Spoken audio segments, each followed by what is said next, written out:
Welcome back. This week's episode's about an impromptu trip I took to the Oregon coast. For this episode, we have to go back to February. I had just quit my job and I had a few weeks between starting my next. At this point, I was thinking about taking a trip. Since mid-2020, I've been planning a trip to the Southwest again. The goal would be fly into Nevada and kind of explore some surrounding areas. I've been building this trip up and scaling it down multiple times over the years. I basically have extended documents just basically of where to go, where to stay, and what to see. With this hiatus between jobs, I felt now was the best time to take this trip. I thought I'd be able to do this trip for cheap, but apparently I was wrong. I thought flights and stays would be pretty cheap in the winter here going out to the desert, but unfortunately everything was quite expensive. I've been able to get flights down to Las Vegas for as little as $50, and I was thinking I'd be right around that same ballpark. But when I went to look up flights, it was about 5 times as much, which was kind of infuriating. Still determined though, I thought that maybe at least stays or rental cars would be less expensive. That wasn't the case. Everything was really expensive for some odd reason. At this point though, it felt like I should shelf this trip again. I was feeling pretty disheartened about it. I was really excited to maybe actually do this trip that I've been planning for several years, but apparently the stars weren't aligned on it. I was pretty much ready to call it quits on even taking a trip at this point, and I was pretty discouraged. But after an evening or two of licking my wounds, I decided, you know what, it'd be nice to get out and kind of do something fun. After talking to Clara, we figured out we could do a 4-day weekend to the Oregon coast, with the only stipulation being that she would have to work 1 day remotely. I felt this trip was doable, and it'd be just a fun excuse for me and Claire to get back out again, since I didn't know when the next time we'd be able to take a vacation. Especially when you start a new job, you don't really walk in having that much PTO. So we booked the trip, and within less than a week we headed on down to the Oregon coast. I'm going to save you some time and cut out the 4-hour drive and take you straight to our first stop, Cape Disappointment, the southernmost point of Washington State.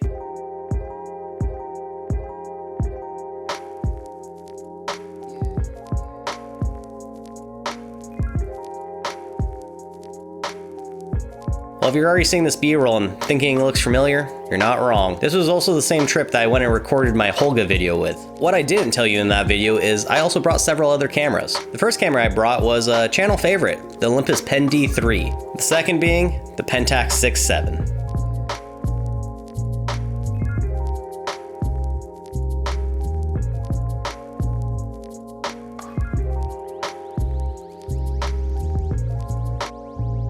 The last time we saw this little half-frame camera though, it was suffering from some light leaks. So you might be wondering, did I go take the camera in? Did I go get it serviced? Did I just replace the light seals myself? I did none of that. I just used a bunch of gaff tape and closed it on up. It was a simple solution, because I'm a simple man. Well, with the restoration out of the way, I paired this camera up with some Kodak Tri-X 400. As for the Pentax 6.7, I loaded up some Kodak Gold 200, a personal favorite of mine.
So the hike to the lighthouse wasn't that bad. It was a pretty peaceful morning and we kind of got some exercise on it. It was kind of fun just kind of taking all the sights and explore somewhere new.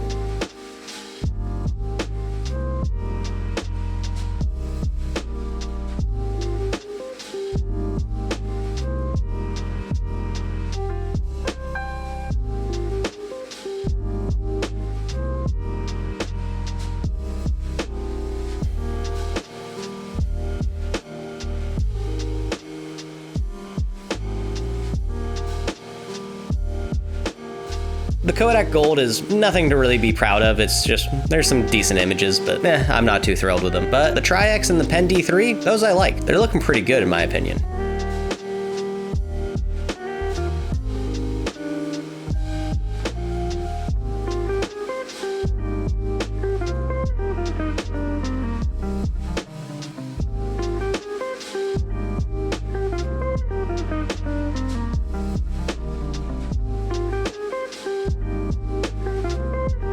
After this hike though, we felt it was time to cross the border and head into Oregon, with our first stop being Astoria.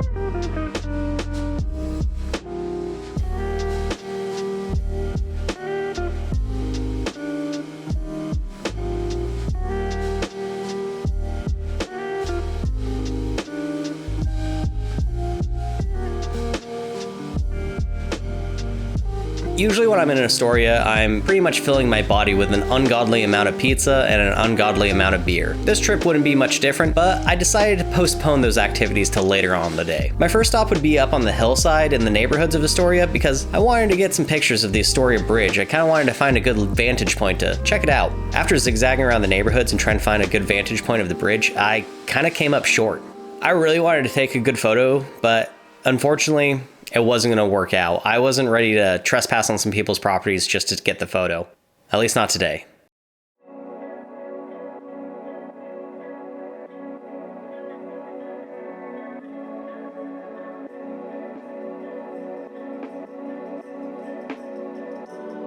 At this point though, I was kind of feeling weighed down and I just wanted to kind of explore Astoria as I normally do. So I left everything behind and just brought around the Olympus Pen D3 and shot some photos with that.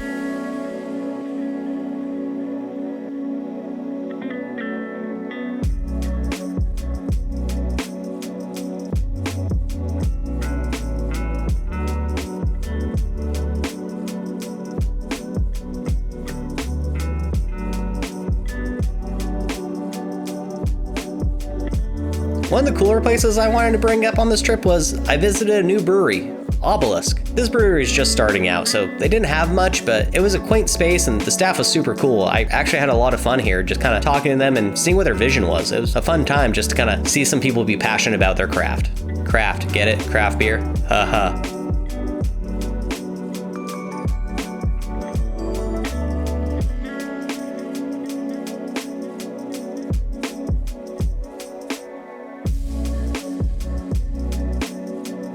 After that though, me and Clara decided to wander back through Astoria and eventually get dinner over at Fort George.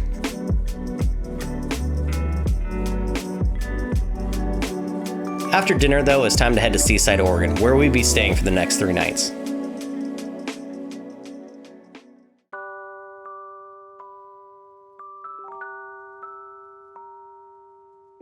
So we had a pretty mild evening and we didn't do much and we just kind of went to bed. But unfortunately, I woke up in the middle of the night and I just couldn't go back to sleep. I'm not too sure if it was my anxious energy of quitting a job or the stress of maybe starting anew, or maybe it was the double IPA battling the pizza grease in my stomach. But either way, I was wide awake at 2 a.m.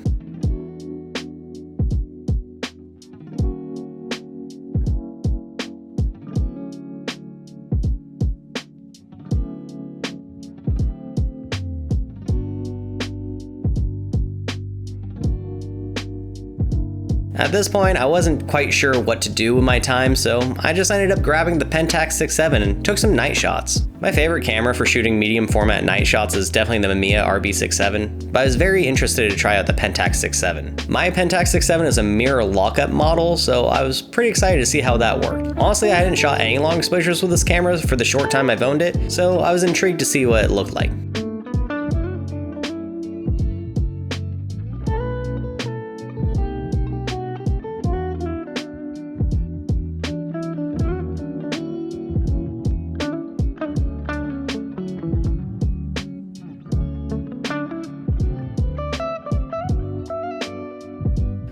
As well, I hadn't actually tried out Kodak Gold in 120 at night. I've shot plenty of Kodak Gold in 35mm at night, and I've had mixed results, but this Kodak Gold in 120, it was doing something.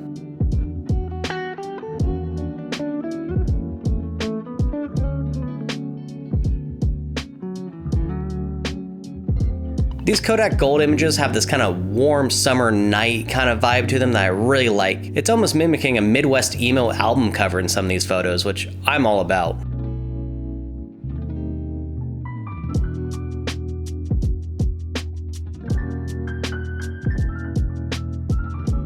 Not wanting to ruin the next day, I decided it was probably best to go to bed. I slept in that next morning because I knew Claire would be at work, and I kind of had a slow start to my day. Eventually, I grabbed the Nikon F2 and loaded it up with some Tri-X 400. I'd be shooting this with a 50mm 1.4 paired with a 1/4 Pro mist.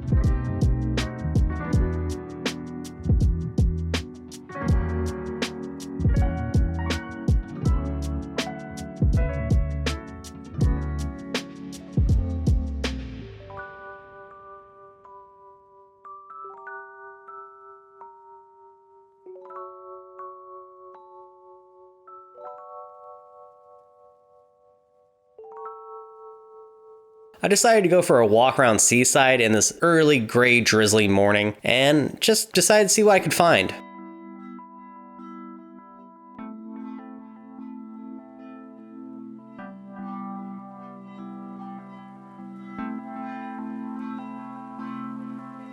It was quite annoying walking around at this time of day because the drizzle kind of would switch from a drizzle to a rain, and I kept having to clean both my lenses off of both my recording camera and my film camera.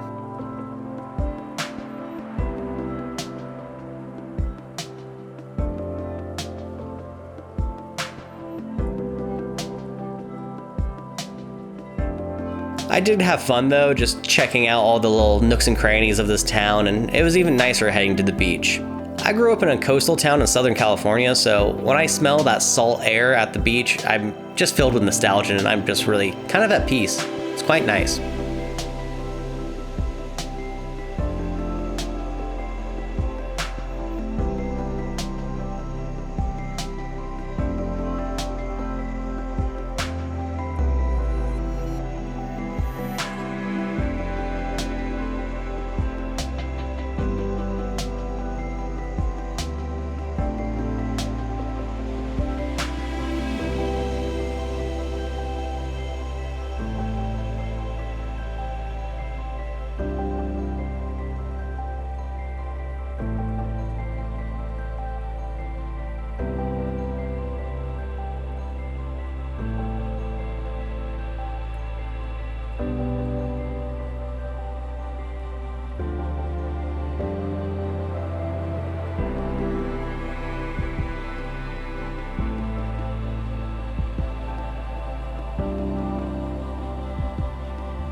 As well, some of these photos did really well with the Pro Mist filter added, as well other ones did really great with the marine layer added. But the funny thing is, I think some photos kind of got a little overwhelmed with the two of those factors being in there. Like if I just had the Pro Mist it'd be better, or if I just used the marine layer it'd be better. So I don't know, you win some, you lose some.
After a while though, I kinda got tired of being rained on, so I headed back to our place. That was shortly followed with me getting stir crazy and trying to go back outside again, take more photos, but again, that didn't last long.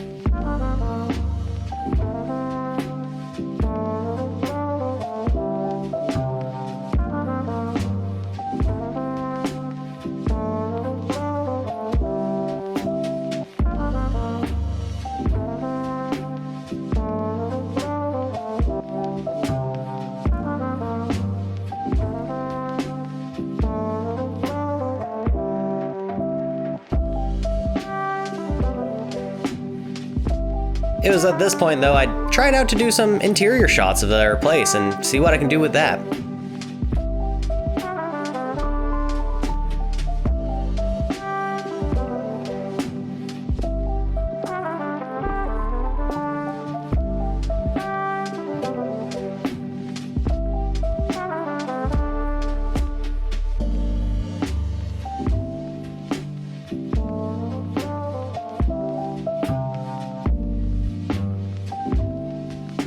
I don't think any of these photos are that good. I think I actually pretty much just wasted my film, but I had a lot of fun actually shooting the B-roll here. Like, that was more fun than anything, I think, and I think it turned out okay. Not great, but definitely something worth exploring in the future.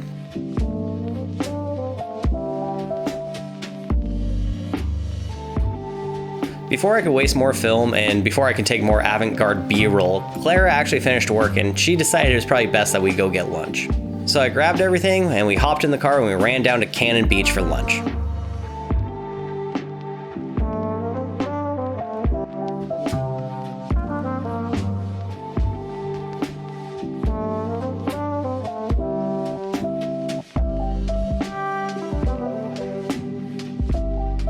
After lunch, I kinda wanted to explore some parts of Cannon Beach that I haven't been to. After spending hours on YouTube and hours on Instagram just scrolling the hashtag for Cannon Beach, I've come to find out that there's a lot of more interesting vantage points that I haven't been using. There's so many creative people that have visited Cannon Beach and done really picturesque and unique shots here, and I was kinda jealous. So I went around trying to scope out any shots that I could find, but nothing was really calling to me. Maybe it was the lighting, it was a very overcast, dark day. However though, we did come across a group of elk. I quickly pulled over and grabbed my Nikon F2 and ran over to take their portraits.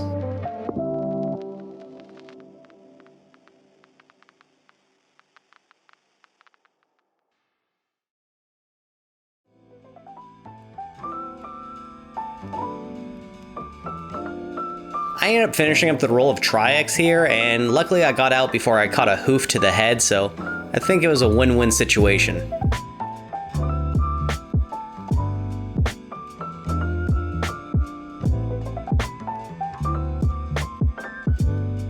Again, not wanting to be on the local news channel for being attacked by an elk, we decided to head off to another spot. It was here that I decided to load up something new, something different, something I've actually never shot with before, and that was new Classic EZ400. I had actually never shot this film stock and I knew little about it, and yeah, I was pretty impressed with it.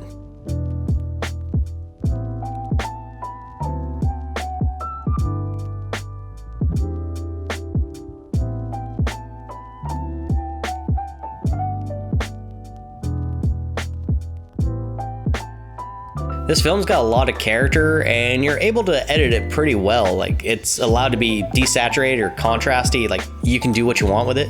As well, the grain structure on this film is fantastic. It's really gritty and really coarse and I really like it.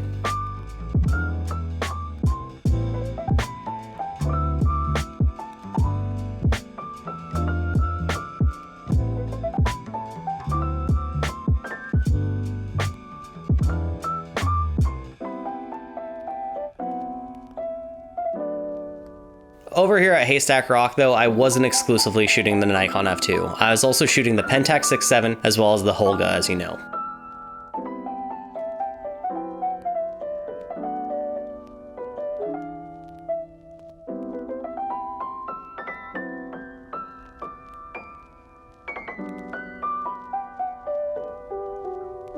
In the Pentax 6.7, I finished up the roll of gold I had left over in the camera, but then I quickly switched over to Fuji Pro 400H. I thought the vibrant greens of this location would really play into Fuji's characteristics, but I don't really like these photos.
I think I accidentally underexposed these images, which is pretty sad because I don't got a lot of Pro 400H left, and every time I use it I kind of want to make it count. So when I shoot it and it turns out like this, it kind of makes me want to just hoard it and never use it, just so I can like save it for the right occasion, but I don't know when that right occasion will be.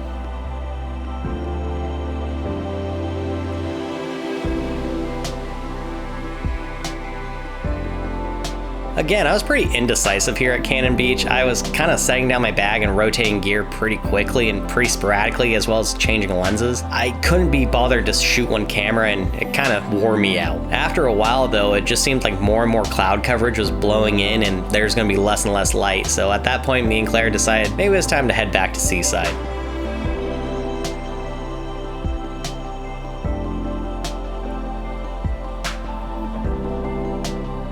After 15 minutes of being in Seaside though, the clouds kind of started moving out and the sun kind of came out for a little bit just right before sunset.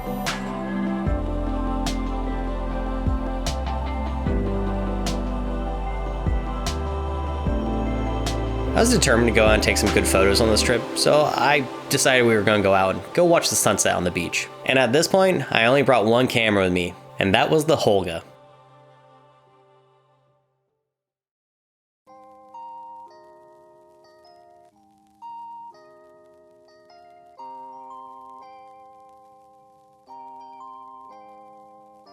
Looking back, I wish I brought the Pentax 6.7, but I felt like I had 2 more days to take some good photos, so I wasn't really too bothered by it in the moment.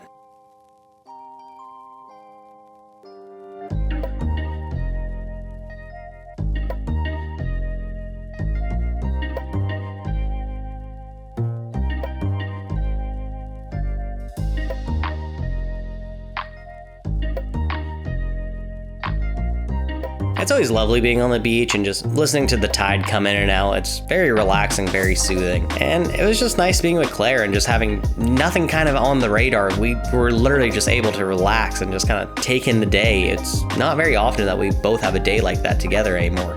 So we just kind of relaxed and watched the sunset and walked back to our place at the end of the day. Again, we felt like we had 2 more days to get everything done, so nothing was really pressing.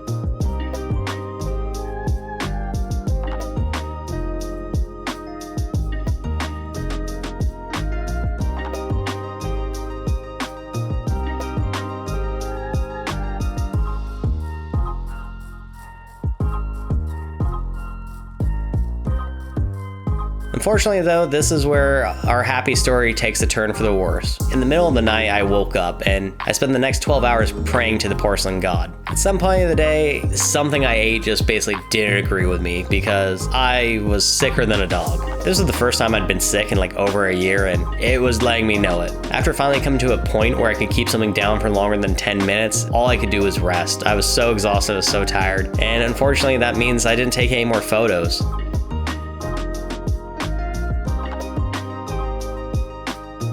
The real bummer of this trip was that we had to cancel 2 additional days of exploring. We had a full itinerary of things to do and things to check out, and we were pretty excited because this was going to be the first time we were going to go a little more further south on the Oregon coast. Unfortunately, those plans had to change because Claire didn't know if she was going to have to put me down or not.